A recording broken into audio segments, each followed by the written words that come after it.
जय हिंद दोस्तों। मैं चंदन सर पिठौरी सिवान बिहार वाला। आज हम राज्यपाल की न्यायिक शक्तियों पर बात करेंगे। हम पिछले कई क्लासेस से राज्यपाल पढ़ाते आ रहे हैं। राज्यपाल की कार्यकारिणी शक्ति पढ़ाए थे, राज्यपाल की विधायी शक्ति पढ़ाए थे और आज हम बता रहे हैं राज्यपाल की न्यायिक शक्ति। एक एक करके देखेंगे, लास्ट में बहुत मजा आने वाला है। बहुत रोचक क्लास होगा लास्ट में। स्टार्टिंग में थोड़ा बोरिंग लगेगा लेकिन लास्ट में बहुत रोचक होगा, इसलिए लास्ट तक बने रहें और इस क्लास को देखें, बहुत लाभदायक होगा। राज्यपाल जिला न्यायाधीशों अन्य न्यायिक अधिकारियों की नियुक्ति, स्थानांतरण माने ट्रांसफर, स्थानांतरण एवं पदोन्नति से संबंधित मामलों का निर्णय करते हैं। यानी जिला न्यायाधीश, जिला कोर्ट के जज और कई न्यायिक पदाधिकारियों, न्यायिक अधिकारियों की नियुक्ति से संबंधित अगर कोई निर्णय लेना होता है ना, तो वो राज्यपाल लेते हैं। ये पहली शक्ति है। दूसरी शक्ति क्या है? अनुच्छेद 161 के अनुसार क्षमा दान की शक्ति राज्यपाल को दी गई है। अगर किसी अपराधी को अपराधी घोषित करके सजा दे दिया जाता है, कोर्ट उन्हें सजा दे देता है। अगर किसी भी अपराधी को, किसी भी कैदी को कोर्ट उन्हें सजा दे देता है अपराध के जुर्म में, तो उस परिस्थिति में राज्यपाल उनके अपराध को क्षमा कर सकते हैं, उनके अपराध को क्षमा कर सकते हैं, उनके अपराध को कम कर सकते हैं, उनके अपराध को निलंबित कर सकते हैं, माने कुछ समय के लिए रोक सकते हैं। किन परिस्थितियों में रोकते हैं? मान लीजिए, सपोज डेट मान लेते हैं कि किसी भी अपराधी के अपराध को रोकना हो, किसी भी अपराधी को, मान लीजिए किसी को फांसी दी गई है या कोई भी सजा सुनाई गई है, उस सजा पर रोक लगाना हो, रोक देना हो कि ये सजा दी जाएगी पर इतने दिनों के बाद दी जाएगी, तो ये राज्यपाल कर सकते हैं। लेकिन कुछ विशेष परिस्थितियों में किसी अपराधी के अपराध पर सजा पर निलंबित करते हैं, माने देर से देने की बात करते हैं। किसी भी अपराधी की सजा को निलंबित करते हैं कब? राज्यपाल कुछ विशेष परिस्थितियों में। जैसे मान लीजिए कि कोई गर्भवती महिला हो, गर्भावस्था में प्रेग्नेंट कोई महिला हो और उसे सजा दी गई है, तो गर्भावस्था में सजा देना तो ठीक चीज नहीं ना है। मान लीजिए किसी गर्भवती महिला को फांसी की सजा दी गई है और पता लगा कि फांसी की सजा सुनाने के बाद पता लगा कि वो गर्भ धारण की हुई है, तो सजा तो उसको हुई है, उसके बच्चे को नहीं, लेकिन उसका बच्चा भी तो मारा जाएगा उसके साथ में। इसलिए गर्भावस्था के समय या कोई दर्दनाक खतरनाक बीमारी हो गई हो, उस परिस्थिति में राज्यपाल सजा को निलंबित कर सकते हैं या फिर कुछ समय के लिए रोक भी सकते हैं। तो क्या क्या करते हैं राज्यपाल? क्षमादान की शक्ति क्या दी गई है? किसी अपराधी के सजा को माफ कर सकते हैं, क्षमा कर सकते हैं, निलंबित कर सकते हैं, सजा को कम कर सकते हैं। मान लीजिए जैसे कि जीवन कारावास की सजा दी गई तो उसको 10 साल 20 साल कर सकते हैं, माने कम कर सकते हैं सजा को। सजा को बदल भी सकते हैं, सजा कोई दूसरी सुनाई गई है तो दूसरा भी कर सकते हैं। ये केवल राज्यपाल को, राज्य में राज्यपाल को ऐसी शक्ति मिली है और किसी को नहीं मिली है।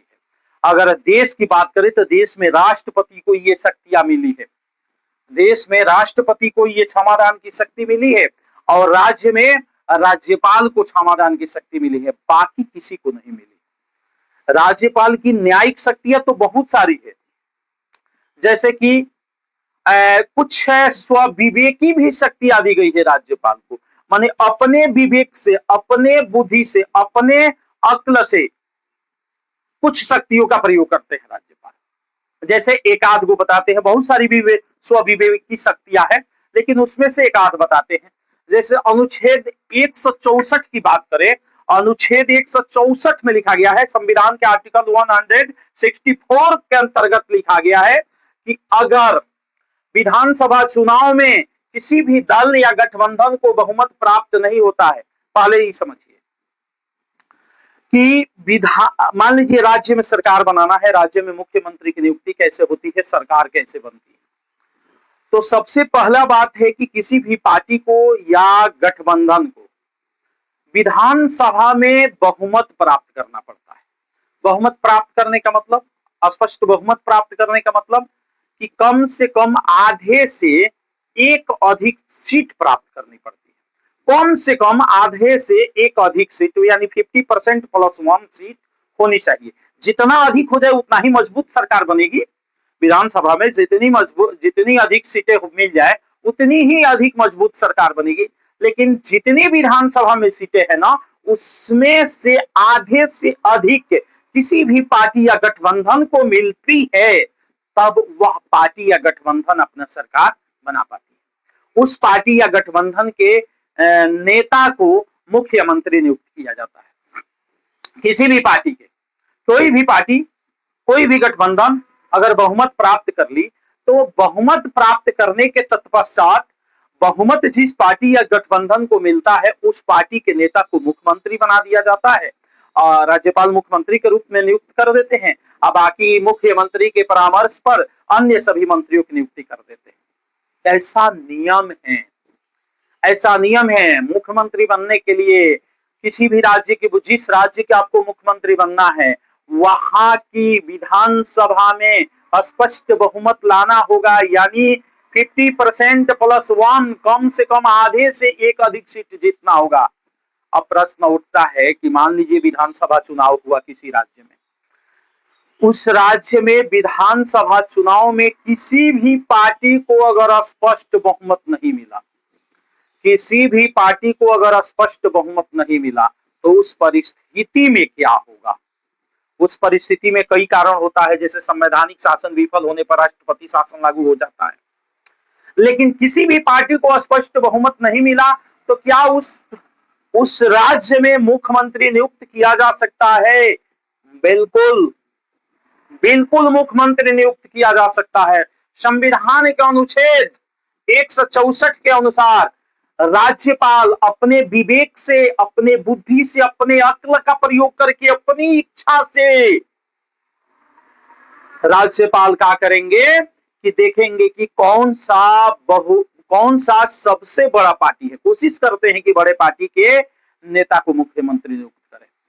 बहुमत तो मिला नहीं है, किसी को भी बहुमत नहीं मिला है, किसी दल या पार्टी को, गठबंधन को बहुमत नहीं मिला है, तो उस परिस्थिति में क्या करेंगे? सबसे बड़े दल के नेता को मुख्यमंत्री नियुक्त कर देंगे। अनुच्छेद 164 के अनुसार, 164 के अनुसार किसी भी दल के नेता को अपने विवेक से मुख्यमंत्री बना देंगे, लेकिन उन्हें आदेश देंगे, उस मुख्यमंत्री को आदेश देंगे कि वह मुख्यमंत्री 15 दिन, 30 दिन या फिर राज्यपाल एक डेट निश्चित करेंगे, लेकिन वो डेट लघु होना चाहिए और बड़ा डेट नहीं होना चाहिए। उस डेट के क्राइटेरिया के अंतर्गत उन्हें विधानसभा में बहुमत प्राप्त करना होगा। बातें समझ में आई? अगर किसी पार्टी या किसी गठबंधन को बहुमत प्राप्त नहीं होता है, तो संविधान के अनुच्छेद 164 के अनुसार राज्यपाल अपने विवेक से, अपने बुद्धि से मुख्यमंत्री बना देते हैं किसी भी पार्टी के नेता को, किसी भी पार्टी के नेता को, और उस नेता को 15 दिन के अंदर विधानसभा में बहुमत प्राप्त करना होता है, या फिर 30 दिन के अंदर विधानसभा में बहुमत प्राप्त करना होता है, या फिर राज्यपाल एक समय सीमा निश्चित करते हैं कि 15 दिन, 30 दिन, 20 दिन, 25 दिन, 35 दिन, 40 दिन, अभी नहीं कि 5 साल नहीं, एक निश्चित लघु निश्चित सीमा, ध्यान रहे कि लघु होता है वो, एक निश्चित सीमा, एक निश्चित डेट निश्चित करते हैं, और उस डेट के अंदर वो नियुक्त हुए मुख्यमंत्री को विधानसभा में बहुमत प्राप्त करना पड़ता है। तो ये स्वविवेकी शक्तियां है राज्यपाल की। यह अपने विवेक से राज्यपाल शक्तियों का प्रयोग करते हैं, अपनी इच्छा अनुसार मुख्यमंत्री नियुक्त कर सकते हैं, लेकिन उस मुख्यमंत्री को 15 या 30 दिन के अंदर या राज्यपाल द्वारा निश्चित किए गए डेट के अंदर विधानसभा में बहुमत प्राप्त करना पड़ता है। इसके अलावा और भी स्वविवेक की शक्तियां है राज्यपाल की। जैसे आइए देखते हैं, यदि कोई मुख्यमंत्री भ्रष्टाचार में संलिग्न पाया गया, भ्रष्टाचार तो समझ ही रहे होंगे, तो अगर कोई मुख्यमंत्री भ्रष्टाचार में संलिग्न पाया गया, भ्रष्टाचार में संलिग्न पाया गया, या फिर देश के प्रति, राज्य के प्रति षड्यंत्र कर रहा हो, षड्यंत्रकारी मुख्यमंत्री हो, या फिर आपराधिक मामलों में संलग्न हो, भ्रष्टाचार में संलग्न हो या फिर किसी षड्यंत्र में संलग्न हो या आपराधिक मामलों में संलग्न हो, तो उस परिस्थिति में उस मुख्यमंत्री को राज्यपाल अपने विवेक से, अपने बुद्धि से, अपने अक्ल से क्या करेंगे, उनके विरुद्ध वैधानिक कार्यवाही कर सकते हैं, उनके विरुद्ध वैधानिक कार्यवाही कर सकते हैं। राज्यपाल की ये स्वविवेकी शक्तियां है।